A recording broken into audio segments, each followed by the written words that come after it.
Topics,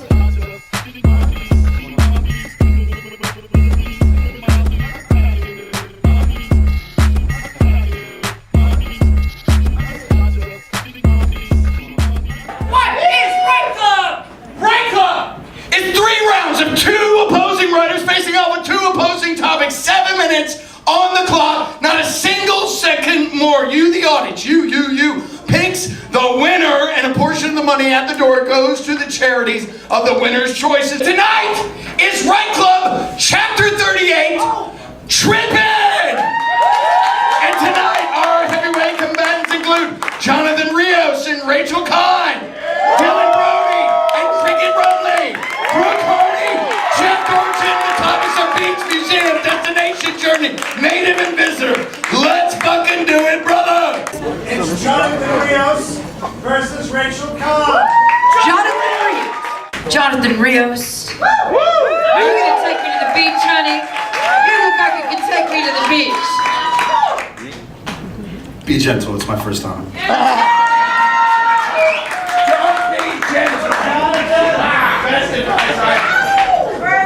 Jonathon Rios. Down home, baby. You ready, brother? I'm so ready. Right Club.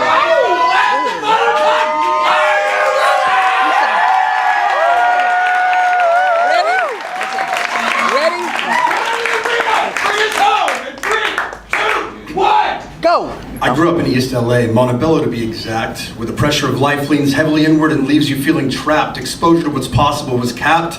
Enough to pay the bills was thought of as being apt, but you could see that being a cog in the wheel left you zapped. Feeling like you've been crapped on, forgotten about, and chapped pride, your life dream set aside, scrapped. No direction, your course unmapped, you become desperate, all of a sudden you've snapped. Think nothing of a kidnap. At least that's what happened to me as a young chap. Seriously, I was kidnapped. My mom saved me. My mom saved me as she's been known to do in her unusual way. That time it was by running someone over with a Porsche. But that's another story for a different day. At least twice a summer, my mom would collect some of the local kids and pile us into the back of a pickup truck and an old camper shell on it and take us to the beach. 4 of us bouncing around in the back with a shag carpet lining that smelled like wet dog while Brentwood was casting a spell on me.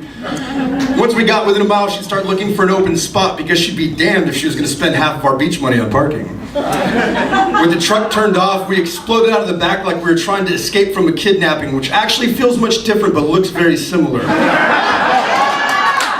Then we began our gloriously liberating speed march towards Venice Beach with all the blankets, towels, sandwiches, and balls piled on top of the only boogie board that our apartment building owned, dragging it behind us with a leash like a makeshift wagon. 4 Mexican kids, my mama and her overweight, manly, cholo-looking girlfriend with glasses waddling down the street behind us.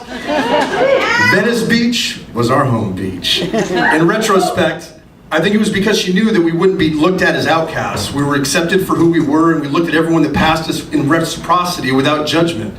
Whether they rollerbladed past us wearing a turban while playing an electric guitar, or if they brought their pet psychic cat, who was also wearing a turban while sitting behind a crystal ball. Hell, even if there was a no-legged, one-armed midget Rastafari while breakdancing for money, there was no judgment. All of those actually exist, by the way. My mom would always point out that what was to be admired by the person that was putting themselves out there for the world to see, a subtle, lovely lesson to instill in little kids, even if it took 25 years after the fact for me to fully grasp the exquisite magnitude of it. Ever since those days, I've been connected to the beach. Being there was the disappearing of limitations for oneself, the ceiling of what's possible in life being dissolved, and where the opportunities connect to humanity and the universe are infinite. It's a place of veritable solitude, yet interplanetary connectivity greater than oneself. In ancient traditions, this symbol, which symbolizes water, people, wisdom, and soul, a person's body, a body of water, a sea of people, it's no wonder we're driven towards the beach and mesmerized by the undulating rhythms of the sea. We are celestial beings made up of stardust and solidified and infused with consciousness. When I stand alone in front of the ocean, my shoes come off, my toes press down, and sand seeps up between them as I start to undress, down to my bare soul. And I'm ready because when it's just the ocean and I, we have a conversation. It's a chance to clear my mind and listen to the living, breathing, planetary meditation. The inhalation of tides and the exhalation of waves. The insufflation of sighs or my exclamation of rage. I've howled into the night sky with abhorrent indignation while waves crash madly against the rocks. My tears have added to the salinization of the sea, sending them out like bodiless messages. never to be found by another human being. I've made my mistakes and I've lost the most important love of my life. But that's another story for a different day. The emotions behind the outburst affect every person you meet with the strength and force of our emotions that come from our very core. We're the receptor while at the same time being the stimuli. Whether we realize it or not, we emit an emotional set of waves that hit others. It's most obvious when people are in their extremely negative mood because their waves are bigger and crash louder onto us, so we naturally take it personally. Disastrously, the waves of others are the ones that we allow to create our identity if we're not careful. You're strange, you're goofy, you're weird, you're odd.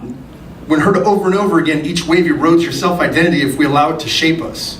What type of material are you? Are you the sand that easily takes the shape molded by the endless waves? Are you cliff sides that holds fast but still gets weathered over time? Or are you a fortified pier that is built to withstand the constant onslaught of emotional waves and judgment of others? Once we as humanity realize that we have a choice in regard to our own identity, we can harness our discernment and choose what waves we personally emit so that we can positively affect literally every person we encounter. Our loving tsunamis of positivity can swell up from our core to wash over people with something as simple as eye contact, a smile, and a nod. And they will be drenched with our compassion. Once we grasp this concept, it safeguards us from the negative people's reckless barrage of monsoons that flood over us daily. And children are miniature adults that are pure sand to be molded, and they're unable to interpret the different waves that wash over them. They simply accept them as, this is how I'm treated, so this is who I am. We need to preserve every child that we meet. We should all hope to practice childlike acceptance in life. So tonight, I run into the ocean with an uninhibitedness of a child running full speed towards an adult with my arms out, knowing that you are undoubtedly going to scoop me up. Be both the adult and the child with outstretched arms. One person can affect the world in this encouraging way, but that's a different story for another day. As for the universe and me, the greatest connectivity there can be is when a single moonbeam cascades across the sea with shimmery radiance and brilliance that's glimmery. One by one, the stars begin to reveal themselves as my eyes adjust to the nighttime sky. Stars from the past glint and gleam their ancient glow from light years of long ago, having finally reached me in the reflection of the water lapping up at my toes. I often forget that we have the ability to look into the past nightly, to stand on the deserted shores, to stand on the fringe of the universe. The singularity of thought that emits from within, unaffected by snickers and glances askance, empower the thinker to advance and tinker with ideas often derailed with regularity. The beach can take you from the finite confines of neighborhood streets to the infinite emotional depths and furthest universal expanses, from trapped to now connected with the universe and humanity. That's the role the beach did play. So ends my story on this day.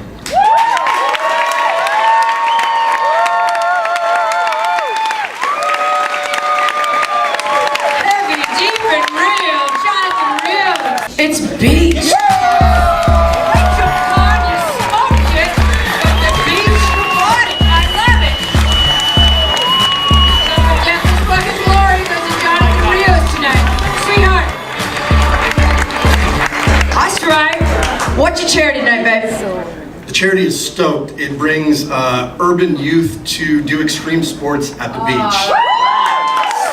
I love it. I love it. Let us introduce Jeffrey Dorch and Jonathon Rios. Rachel Kahn. Ms. Hardy. Ms. Cricket. And Dylan Barty. Thank you, my friends, my audience, and good night. I'm iller than most, sick with it, feeling a dose. In a butter soft leather, but I'm still with the toast. Toast to bros, you know the millions is close. Feel the ghost, son, notorious. Tell me who the naughty is.